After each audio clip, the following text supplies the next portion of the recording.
परमात्मा पाप कर्म दंड को भी काट सकता है। अभी तक जिस भी संत व महापुरुष से मिले उन्होंने यही बताया कि पाप कर्म फल भोगने से ही समाप्त होगा। वो प्रभु कौन है जो पाप कर्म को काट देता है, वो काल के बंधन से छुड़वा देता है। उसका क्या नाम है, पूजा की विधि क्या है? कृपया अवश्य सुनिए जगत गुरु तत्वदर्शी संत रामपाल जी महाराज के अमृत वचन। भाई जो गुरु बचन पे डट गे रकट गे फंद 84 के। भाई जो गुरु बचन पे डट गे रकट गे फंद 84 के। कट गे फंद 84 के, रकट गे फंद 84 के। भाई जो गुरु बचन पे डट गे रकट गे फंद 84 के। अब हम आते हैं पवित्र हिंदू धर्म के सदग्रंथों पर। पवित्र हिंदू धर्म के सदग्रंथ माने जाते हैं पवित्र चारों वेद और पवित्र श्रीमद् भगवत गीता, पवित्र 18 पुराण। इनमें सबसे श्रेष्ठ पवित्र वेद और पवित्र गीता जी को ही माना जाता है। बाकी जो ज्ञान है पवित्र पुराणों का, ये ज्ञान रला मिला है।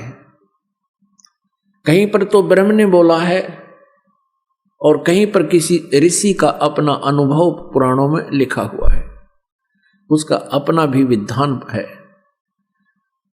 तो ऐसे जो पवित्र वेदों का ज्ञान है वो पूर्ण परमात्मा ने इस ब्रह्म को दिया था, इसके अंतःकरण में फीड कर दिया। वो प्योर, वो कति प्योर है, बिल्कुल स्पष्ट ज्ञान है। श्रीमद् भगवत गीता जी के अंदर गीता ज्ञान दाता है तो वही, लेकिन इसने इसमें अपना कुछ मत अड़ा दिया है, लेकिन वेदों वाला ज्ञान भी उसमें समावेश किया है। तो हमने अपने पवित्र वेदों में देखना है कि परमात्मा कैसा है। और आज तक जितने भी ऋषि महर्षि हुए हैं सभी वो यही कहते हैं कि हम वेदों के जानकार हैं, हमने वेदों को पढ़ा है और वेदों में परमात्मा निराकार लिखा है, जबकि वेदों में परमात्मा साकार लिखा है, मनुष्य सदृश लिखा है, नर आकार लिखा है, मनुष्य के तुल्य लिखा है और उसको सहशरीर बताया है। अब वेद क्या बताते हैं उस प्रभु के बारे में, आपको दिखाते हैं ऋग्वेद। वो परमात्मा कौन है, वो कैसी लीला करता है, देखिएगा। ऋग्वेद प्रकाशक है सार्वदेशिक आर्य प्रतिनिधि सभा, महर्षि दानंद भवन, रामलीला मैदान, नई दिल्ली से। और यहां देखिएगा मुद्रक है Prince offset printers, 1510 Pataudi house, Daryaganj, नई दिल्ली से। इसमें आपको दिखाते हैं ऋग्वेद मंडल नंबर 9 और सूक्त नंबर 86, 86। इसका मंत्र 26 में है। यज्ञ करने वाले यजमानों के लिए परमात्मा, इसका अर्थ है यज्ञ माने धार्मिक अनुष्ठान करने वाले, यजमानों माने भक्तों के लिए परमात्मा, यानी जो धार्मिक अनुष्ठान करते हैं उनके लिए परमात्मा सब रास्तों को सुगम करता हुआ, उनके विघ्नों को यानी उनके संकटों को नष्ट कर देता है, मर्दन करता है और उनको पवित्र करता हुआ अपने रूप को सरल करता हुआ। भगवान साकार हुआ, अपने रूप को सरल करता हुआ, वह कांतिमान परमात्मा। अभी इन्होंने ये लिख दिया, कबीर का अर्थ सर्वज्ञ कर दिया है। ये देखो, ये ऊपर है कबीर अतो, हम इसको कबीर बोलते हैं, कबीर। कबीर, इन्होंने इसको यहां ऐसा लिख दिया, अपसर्ग लगा दिए। अब भी हम इसको कबीर बोल रहे हैं या कवि ही कहें, जैसे पुनर्जन्म पुनः कहो, पुनर्कहो, पुनर्जन्म कहो, कबीर। इन्होंने इसका अर्थ सर्वज्ञ कर दिया। ये लिखना था वो कबीर देव, कबीर परमेश्वर। जैसे यजुर्वेद के विषय में आपको दिखाते हैं, जैसे यजुर्वेद है, यजुर्वेद, और उसके यजु लिख के अपसर्ग लगा दें और कहीं उसकी महिमा का वर्णन हो किसी मंत्र में, और वहां यजु का अर्थ यजुर्वेद करना चाहिए, वो सही है। उसका अर्थ कर दे यजु का, कि यजु माने पूज्य, पूजनीय, पूज्य, पूजा की रसाएं का समूह। तो हमने उस यजुर्वेद को कैसे ढूंढेंगे फिर? अब देखना इसका प्रमाण इन वेदों के ठेकेदारों की ही रचना में दिखाते हैं। ये यजुर्वेद है और इसके महर्षि दानंद सरस्वती इसके अनुवादक हैं। अभी दिखाते हैं। प्रकाशक हैं सार्वदेशिक आर्य प्रतिनिधि सभा 2/5 महर्षि दानंद भवन, रामलीला मैदान, नई दिल्ली से ये प्रकाशित है। और महर्षि दानंद आर्य समाज प्रवर्तक का अनुवादित है, इसके द्वारा अनुवादित है। ये यहां से छपा है, Prince offset printers, 1510 Pataudi house, Daryaganj, नई दिल्ली से। इसके 36वें अध्याय का प्रथम मंत्र ये है यजुर्वेद भाषा भाष्य। ये है 6300 यानी 36वां अध्याय है ये, और इसका ये प्रथम मंत्र है। इसमें क्या लिखा है? रेचम वाचम परपदे मनो यजु परपदे, ये यजु शब्द है, इसका 2 अपसर्ग लगा रखे और इसको ऐसे लिख दें, ये देखो ऐसे। अब इसको चलो यहां दिखाते हैं, इसका अनुवाद जो किया है इन्होंने, यजु का इन्होंने यहां अनुवाद किया है। अनुवाद में इन्होंने बिल्कुल सही लिखा है, यजु का अर्थ लिख दिया यजुर्वेद, ये बिल्कुल सही कर दिया। अगर यहाँ यजुर्वेद ना लिख के और ये लिख दें कि यजु यानी पूजा की रसाएं, क्योंकि यजु शब्द जो है ये पूजा से संबंधित है, तो उसका किसी भी शब्द का कोई अर्थ तो होता ही है। तो यहाँ अगर यजुर्वेद ना लिखते तो इस यजुर्वेद को कैसे पहचानेंगे किसकी महिमा है? इन्होंने ठीक ऐसा वहां करना चाहिए था जहां नहीं किया। अब हम फिर आते हैं उस ऋग्वेद पर, जहां पर इन्होंने कबीर का अर्थ कवि कर दिया, सर्वज्ञ कर दिया। प्रथम तो कोई भी कवि सर्वज्ञ नहीं हो सकता। कवि का अर्थ काव्यकार तो लिख सकते थे तो कोई दिक्कत ना थी, लेकिन हम फिर भी पहचान लेते सच्चाई को। इन्होंने कविकार सर्वज्ञ करके ये बिल्कुल गलती कर दी। कोई भी कवि सर्वज्ञ नहीं होता। यहाँ अर्थ लिखना था वो कबीर देव है, वो परमात्मा जिसके विषय में ये गुणगान किए जा रहे हैं, वेद जिसकी महिमा बता रहे हैं, वो कबीर देव, कबीर साहब, कबीर प्रभु है। देव कहो, भगवान कहो, परमेश्वर कहो। अब देखिएगा ये वही ऋग्वेद, हमने यजुर्वेद रख दिया है और ऋग्वेद फिर उठा लिया, वही जो पहले आपको दिखाया था। ये कहाँ से प्रकाशित है? ये वहीं से प्रकाशित है, सर्वदेशिक आर्य प्रतिनिधि सभा, महर्षि दानंद भवन, रामलीला मैदान, नई दिल्ली से। अब इसके हम ऋग्वेद मंडल नंबर 9 सूक्त 86 का मंत्र 26 फिर पढ़ेंगे। 26 इसमें ये कबीर शब्द है, इसका इन्होंने यहाँ गड़बड़ कर दी। यज्ञ करने वाले यजमानों के लिए यानी भक्तों के लिए, जो धार्मिक अनुष्ठान करते हैं उन भक्तों के लिए, यज्ञ माने धार्मिक अनुष्ठान, परमात्मा सब रास्तों को सुगम करता हुआ उनके विघ्नों को मर्दन करता है, उनके विघ्न, उनके संकटों का नाश करता है और उनको पवित्र करता है, यानी सब बुराइयों से हटा देता है और अपने रूप को सरल करता है। तेज पुंज अन्य दे धर के, हल्के तेज पुंज का शरीर बनाकर परमात्मा वो कांति में, यहाँ लिखना था वो कबीर देव, ये कबीर देव लिखना था, कबीर देव, कबीर साहब, कबीर भगवान, विद्युत के समान क्रीड़ा करता हुआ और वर्णीय पुरुष को यानी अच्छी आत्मा को प्राप्त होता है, वहां से चलकर आता है। यहाँ देखना अब 27 मंत्र में ऋग्वेद मंडल नंबर 9 सूक्त 86 का मंत्र 27 पढ़ रहे हैं हम, 26 पढ़ लिया हमने ये इसका। अब इसमें क्या लिखा है कि जो परमात्मा प्रकाश पुंज परमात्मा को बुद्धि वृत्तियां विषय करती हैं, जो परमात्मा ध्रुवलोक के तीसरे पृष्ठ पर विराजमान है या वहां पर रहता है, ध्रुवलोक के तीसरे स्थान पर, तीसरे पृष्ठ पर, तीसरे भाग पर ऊपर रहता है, यानी एक देशीय भगवान सिद्ध हो गया कि कहीं एक स्थान पर रहता है।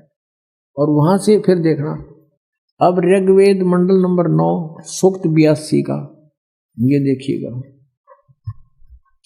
ऋग्वेद मंडल नंबर 9 सूक्त 82 और मंत्र नंबर 1 82 का ये मंत्र नंबर 1 है। सर्वो उत्पादक प्रभु, सबकी सृष्टि रचने वाला प्रभु यानी परमात्मा प्रकाश रूप है, सद्गुणों की वृष्टि करने वाला है, पापों को हरण करने वाला है, वह है राजा के समान। ये देखना 269 पर हम पढ़ रहे हैं, 269 पर, अब 270 पर हम आगे, तो देखो ना, तो और पृष्ठ दिखा दिया होगा, 270 पर हम आगे 270 पर।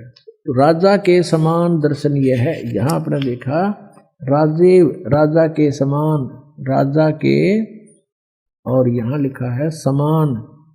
दर्शनीय माने देखण जोगा है, दिखाई देता भगवान मनुष्य जैसा है, नर आकार है, और वह पृथ्वी आदि लोक लोकांतरों के चारों ओर शब्दमान हो रहा है। वह वर्णीय पुरुष को यानी अच्छी आत्मा को, श्रेष्ठ आत्मा को, जो दृढ़ भक्त है उसको पवित्र करता हुआ प्राप्त होता है। यानी परमात्मा कैसे और जिस प्रकार विद्युत स्नेह वाले स्थानों को आधार बनाकर प्राप्त होता है, इसी प्रकार परमात्मा, उक्त गुण वाला परमात्मा भी ऐसे ही करता है। अब यहां उद्देश्य क्या होता है उस भगवान का?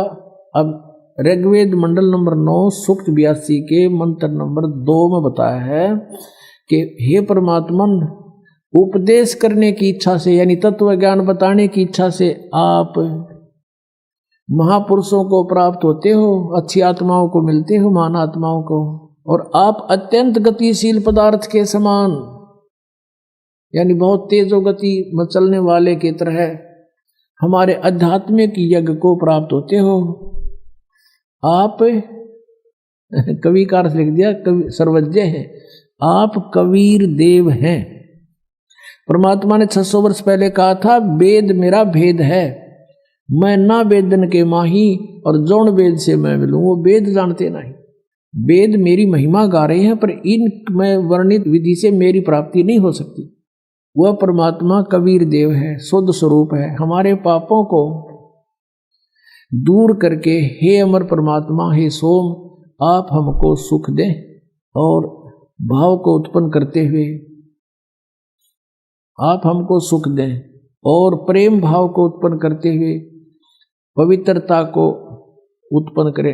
ये वैसे यहाँ ये देखो ये कितने विचलित हैं, यहाँ इन्होंने निजम का अर्थ पवित्रता कर दिया। यहाँ लिखना था आप अपने उस रूप में ही, उसी साकार रूप में हमें प्राप्त हों या प्रकट हों।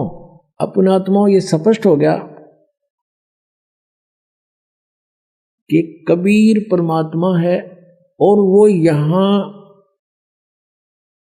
अपने सतलोक से चलकर गति करके आता है, अच्छी आत्माओं को मिलता है, उनको तत्व ज्ञान से परिचित कराता है। अब फिर और दिखाते हैं आपको, ऋग्वेद मंडल नंबर 9 सूक्त 96 का 16वां मंत्र है, उसमें पूछा है कि हे परमात्मा, आप अपना नाम बताइए, आपका वास्तविक नाम क्या है? देखिएगा ऋग्वेद मंडल नंबर 9 सूक्त 96 इसके 16 मंत्र में, मंत्र नंबर 16 में कहा है कि हे परमात्मा, सर्वोपरि रहस्य श्रेष्ठ, यो नाम का इन्होंने अर्थ तुम्हारी संज्ञा कर दिया। लिखना था हे परमात्मा, सर्वोपरि रहस्य में यानी गुप्त आपका जो श्रेष्ठ नाम, जो नाम है, संज्ञा नहीं, आप उसका ज्ञान कराएं।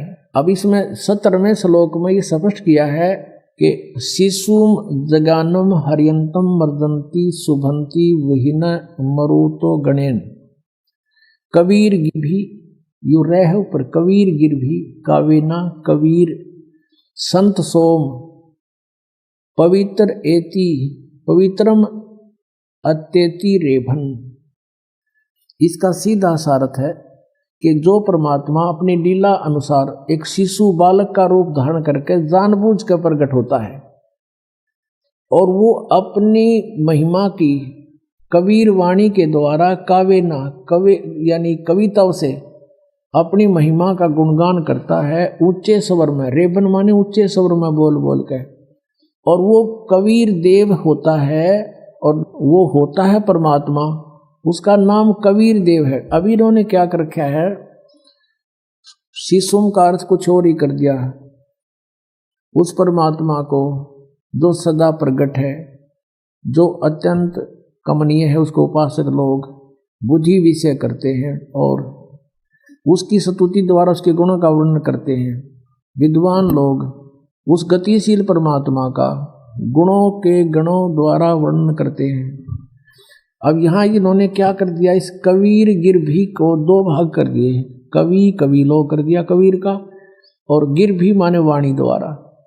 यहाँ लिखना था कबीर वाणी द्वारा, कबीर कबीर गिरभी, गिरभी माने वाणी द्वारा, गिर माने वाणी, गिरभी माने वाणी द्वारा, कबीर वाणी द्वारा। और काविन कविताओं से बोलता है। रेभन माने गरजता हुआ, ऊंची आवाज में बोलता है रेभन।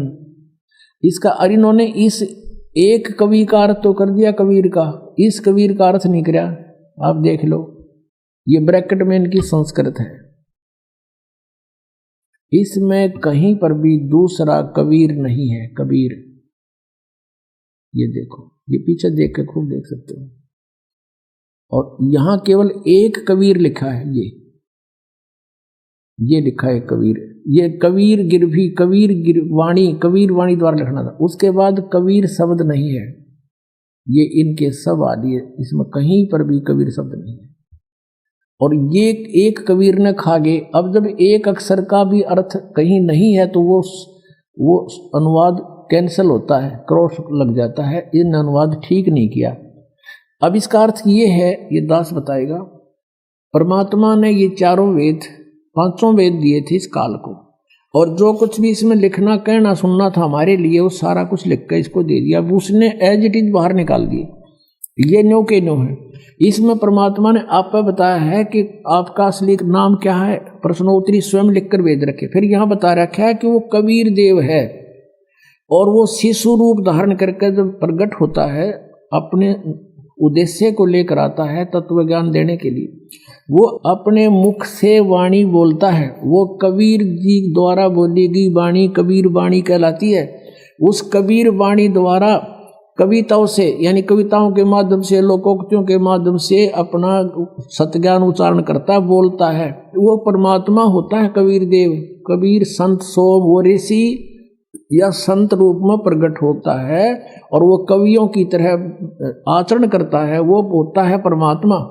अब देखो, ये बताते भगवान निराकार है और वेदों के ठेकेदार बन रहे। और वेद भगवान को साकार बतावें, एक देशीय बतावें,